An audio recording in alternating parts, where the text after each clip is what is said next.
قوا أنفسكم وأهليكم نارا وقودها الناس والحجارة. وقال النبي صلى الله عليه وسلم: إذا مات الإنسان انقطع عمله إلا من ثلاثة: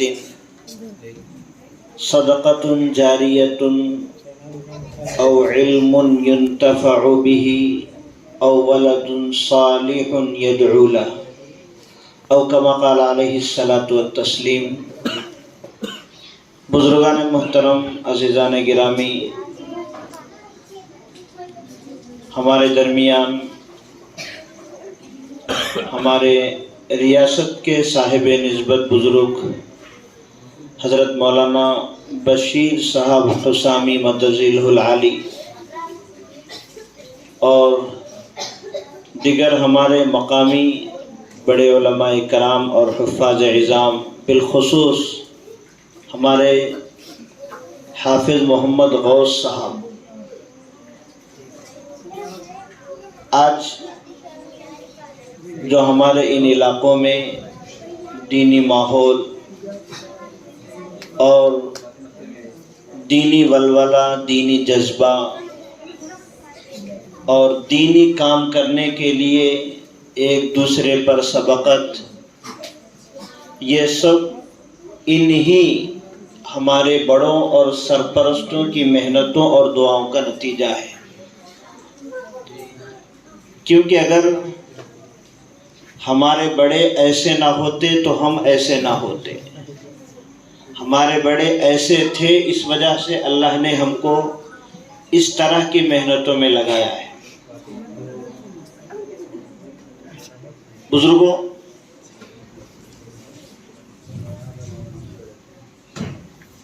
یہ مکتب دار ارقم، ادارہ دار ارقم،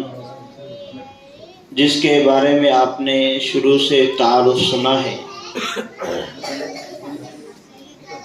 مکاتب کی اہمیت اور مکاتب کی ضرورت اور مکاتب کی افادیت ہمارے بزرگوں نے یہاں تک فرمایا ہے کہ اگر ان کو قائم کرنے کے لیے کشکول لے کر اگر کہیں مانگنے کی بھی ضرورت پڑے تب بھی ہمیں مانگ کر اس طرح کے مکاتب کو قائم کرنا پڑے گا.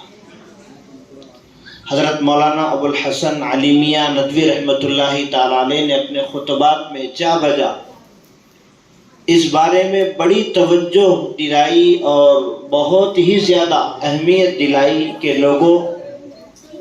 اپنے آنے والی نسلوں اور اپنے آنے والے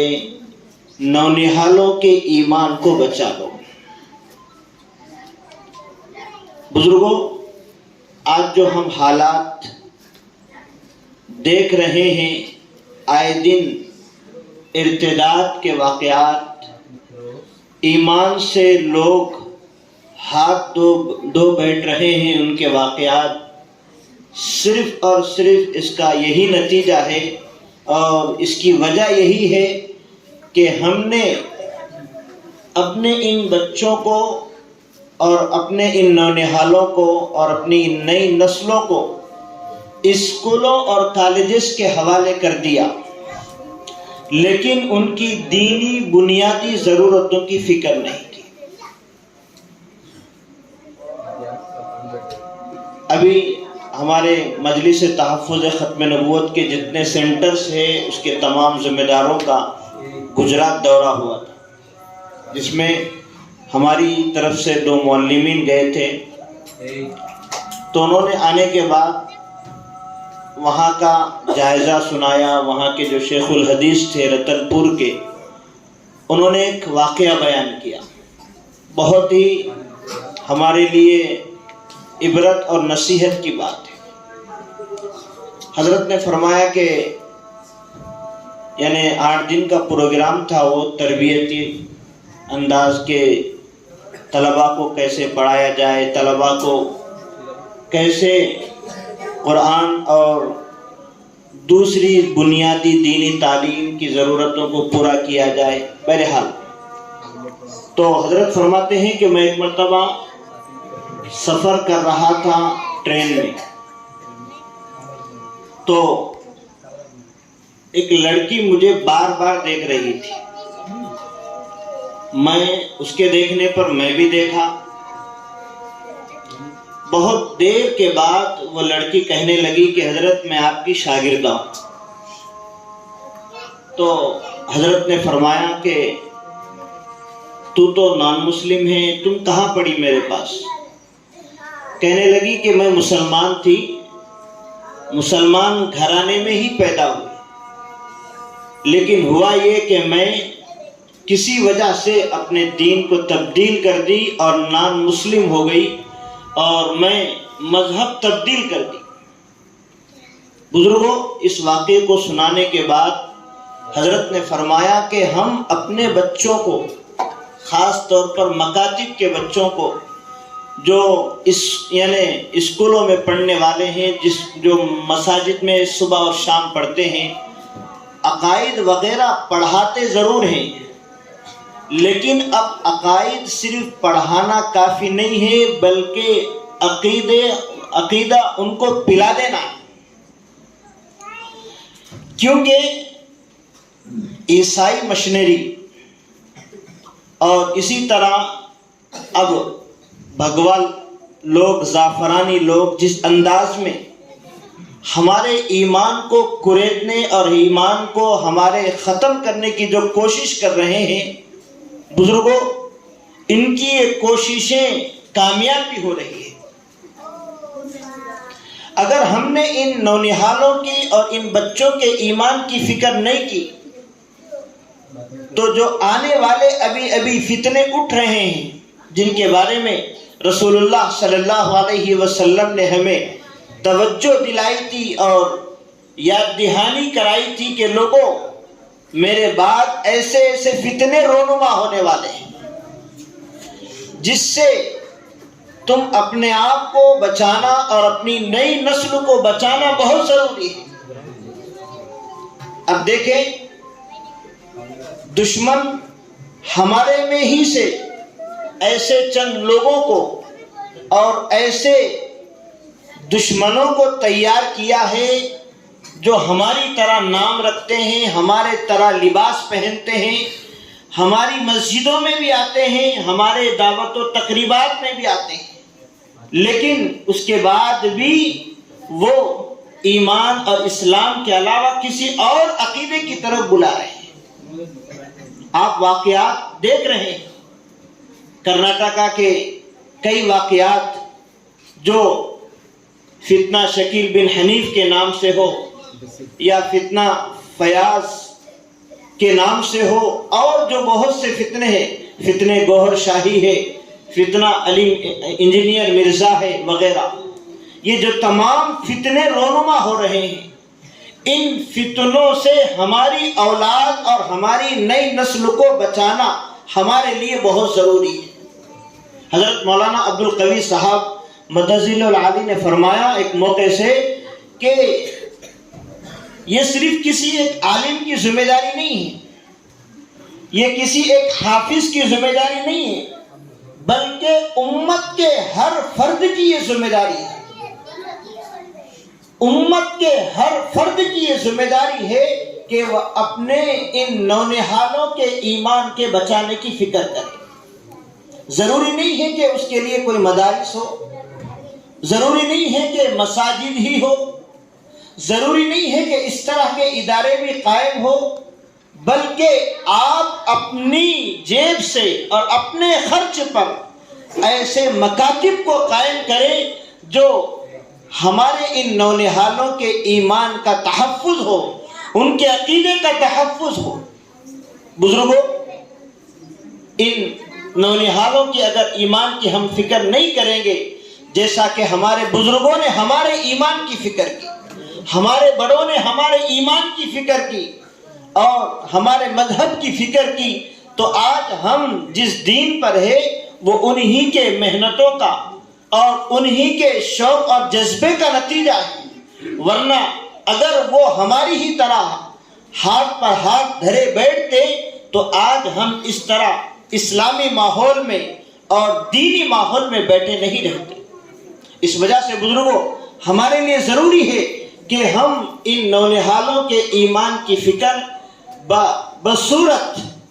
چاہے وہ مکاتب کی شکل میں ہو، وہ مکاتب چاہے وہ مساجد کی شکل میں چلائے جائے یا اس طرح کے اداروں کی شکل میں چلائے جائے، لیکن ہر ایک کے لیے لازم ہے کہ وہ اپنے بچوں کے ایمان کی فکر کرے۔ بزرگوں، آج کئی ایسے بچے ہیں جو بڑے بڑے ڈگریاں حاصل کر رہے ہیں۔ حضرت مولانا مفتی تقی عثمانی مدث اللہ العالی کا بھی حالیہ مختصر سا انٹرویو آیا جس میں حضرت نے فرمایا کہ بڑے فخر سے ہم ایک دوسرے پر فقرہ کستے ہوئے کہتے ہیں کہ مول صاحب میرا بچہ تو کینیڈا میں پڑھ رہا ہے، میرا بچہ تو آسٹریلیا میں ہے، میرا بچہ تو امریکہ میں ہے، فلاں ہے فلاں ہے۔ لیکن آج ان والدین کے اولاد کا حال یہ دیکھیے کہ وہ اپنے والدین کی یعنی خدمت تو دور کی بات اور ان کے ماتحت رہنا تو دور کی بات، ان کو اپنے زیر نگرانی یا زیر پرورش یا اپنے خرچ پر رکھنا گوارا نہیں ہے۔ آج ہمارے مسلمانوں کے کئی ایسے والدین بوڑھے مائیں اور باپ جو اولڈ ایج ہوم میں سڑ رہے ہیں۔ بیٹا بڑے فخر سے کہتا ہے کہ میرے اندر اتنے مصروفیات ہیں اور میں اتنا مشغول ہوں کہ میں وہاں آ کر میرے والد کا جنازہ لوں اور وہاں لے جاؤں، میرے اندر اتنا وقت نہیں ہے۔ آپ ایسا کیجئے کہ میں آپ کو اکاؤنٹ میں اپنا پیسہ ڈال دیتا ہوں اور آپ ان پیسوں کے ذریعے میرے اپنے والدین کی تجہیز و تکفین کر لیں۔ یہ کیا وجہ ہے؟ اس کی کیا وجہ ہے؟ وجہ یہی ہے کہ اگر ہم ان کو دینی تعلیم دیے ہوتے، اگر ان کو صحیح تربیت دیے ہوتے تو آج یہ حالات ہم دیکھنے کو نہیں ملتے۔ بزرگوں، ہمارے لیے بحیثیت والدین کے بھی، بحیثیت دانشور ہونے کے بھی، بحیثیت علماء کے بھی، بحیثیت ہم مالدار کے بھی، جس انداز میں بھی ہو معاشرے میں اگر مرتبہ ہمارا درجہ ہو تو ہمارے لیے ضروری ہے کہ ہم ان بچوں کے ایمان کی فکر کریں، ان بچوں کے ایمان کی حفاظت کی فکر کریں، ورنہ بزرگوں اگر ہم نے ان کے ایمان کی فکر نہیں کی تو آج یہ ہماری اولاد کسی اور کے حوالے ہماری آنکھوں سے ہم دیکھ رہے ہیں۔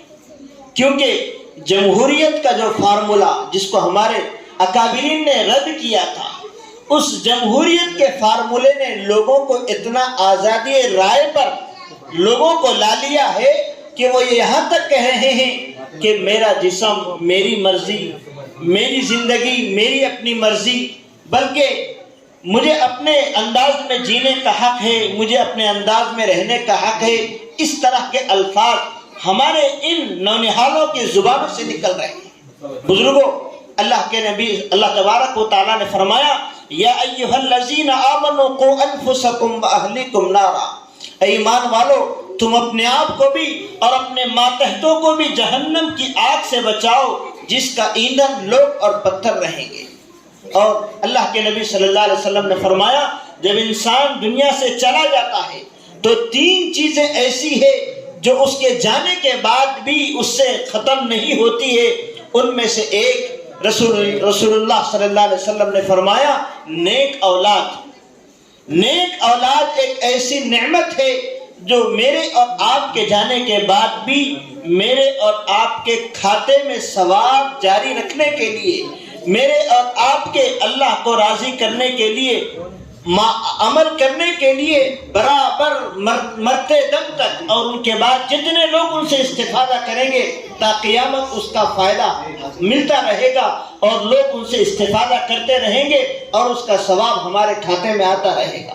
اس وجہ سے ہمارے لیے ضروری ہے کہ اپنے اولاد کی بہت زیادہ فکر کریں، کیونکہ رسول اکرم صلی اللہ علیہ وسلم نے اپنے احادیث مبارکہ میں اپنی اولاد کی تربیت کی بہت زیادہ تاکید فرمائی ہے، چاہے وہ قرآن کی یعنی تعلیم کے اعتبار سے ہو یا ان کی پرورش کے اعتبار سے ہو یا ان کے اور اخلاقی اعتبار سے ہو، ہمارے لیے بہت ضروری ہے۔ رسول اکرم صلی اللہ علیہ وسلم نے فرمایا والدین کا اولاد کے لیے بہترین تحفہ اگر کوئی ہے تو وہ صرف اور صرف ان کو باادب یعنی ادب سکھانا، اچھی تربیت دینا،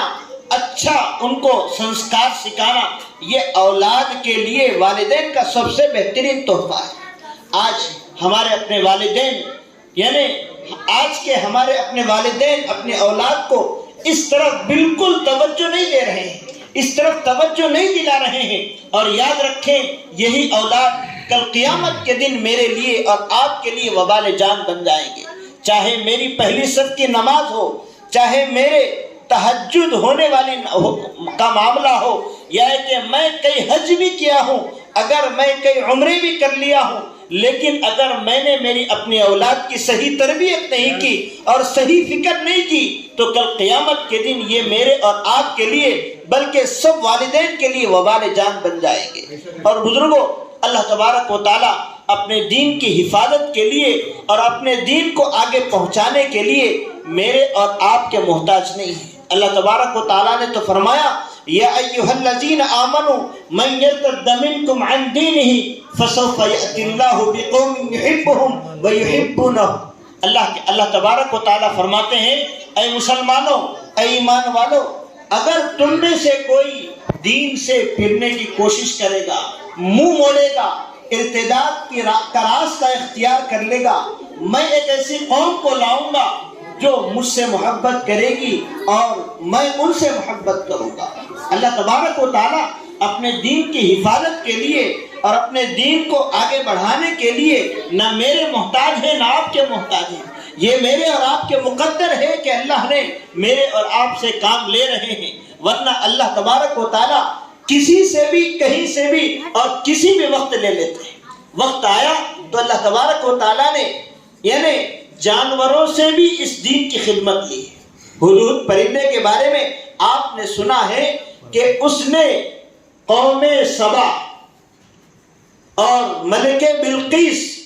اس کے ایمان کی فکر کی ہے۔ اندازہ لگائیے، اللہ تبارک و تعالیٰ اپنے دین کی حفاظت کے لیے اور اپنے دین کو آگے بڑھانے کے لیے، اس کے نشر و اشاعت کے لیے میرے اور آپ کے محتاج نہیں ہیں۔ اللہ تبارک و تعالیٰ کسی اور سے بھی کام لے سکتے ہیں۔ وَإِن تَتَوَلَّوْا يَسْتَبْدِلْ قَوْمًا غَيْرَكُمْ ثُمَّ لَا يَكُونُوا أَمْثَالَكُمْ۔ اگر تم میرے دین سے اسی طرح آنکھ مچولی کرتے رہو گے، منہ پھیرتے رہو گے، اعراض کرتے رہو گے، اللہ تبارک و تعالیٰ کسی ایسی قوم کو لائے گا جو تم سے بہتر ہوں گے، وہ تمہارے جیسے نہیں ہوں گے۔ تو اس وجہ سے بزرگوں، اللہ نے یہ وقت دیا ہے، موقع دیا ہے، ہمیں اس کو غنیمت سمجھ کر جتنا ہو سکے ہمارے حصے میں جو دین کی خدمت بن پڑتی ہے ہم ضرور اس میں آگے بڑھ جائیں۔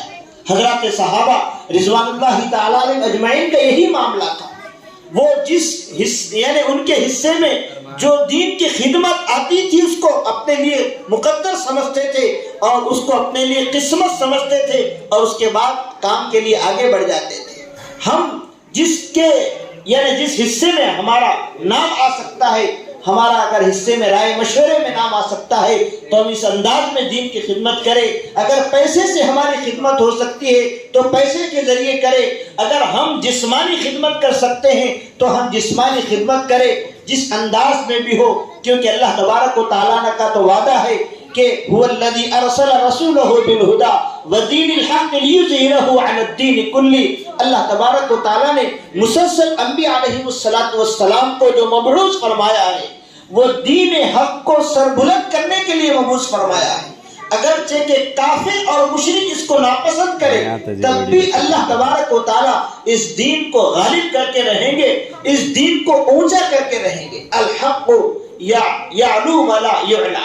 حق ہمیشہ غالب ہو کر رہے گا، مغلوب کبھی بھی نہیں ہو سکتا۔ بزرگوں، کتنے مقدرات ہیں ان والدین کے جن کی اولاد مساجد کی خدمت میں لگی ہوئی ہیں، مکاتب کی خدمت میں لگی ہوئی ہیں، مدارس کی خدمت میں لگی ہوئی ہیں، دعوت و تبلیغ کی خدمت میں لگی ہوئی ہیں، خانقاہی نظام کے اعتبار سے لگی ہوئی ہیں، جس انداز میں بھی لگے ہوئے ہیں۔ بزرگوں، اللہ تبارک و تعالیٰ نے ان کو چن لیا ہے، منتخب کر لیا ہے، ورنہ اللہ تبارک و تعالیٰ دین کی خدمت کے لیے کسی کے محتاج نہیں ہے، کسی کے ضرورت مند نہیں ہے۔ اس وجہ سے اللہ تبارک و تعالیٰ نے ہمیں ایک ایسے مقام پر اور ایسی جگہ ہمیں چنا ہے جہاں ابھی دین کی محنت کی بہت زیادہ ضرورت ہے، کیونکہ ہمارا یہ جو علاقہ، چاہے وہ بچکنڈا، مدنور، جوکر، یہ علاقہ ہے، ابھی بھی بڑوں کی نظر میں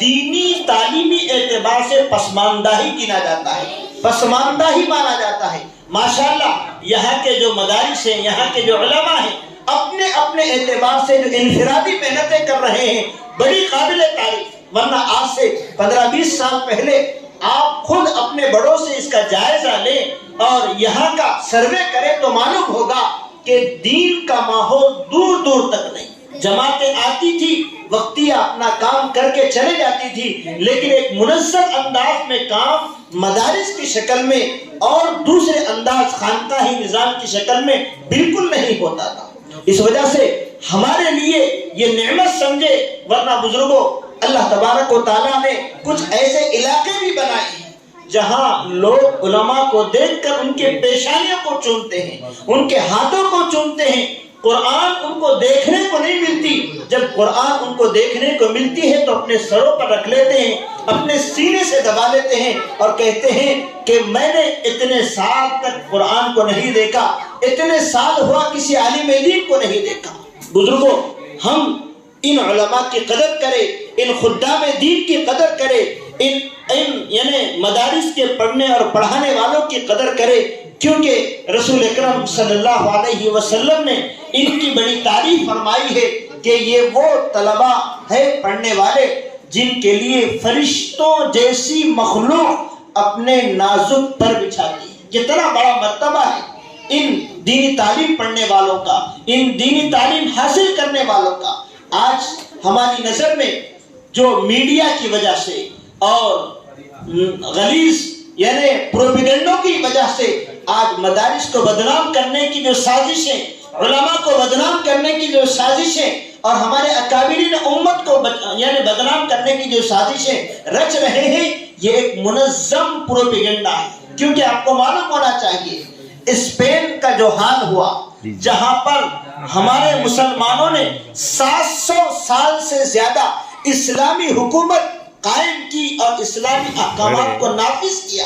اور پھر بھی اس کے باوجود وہاں پر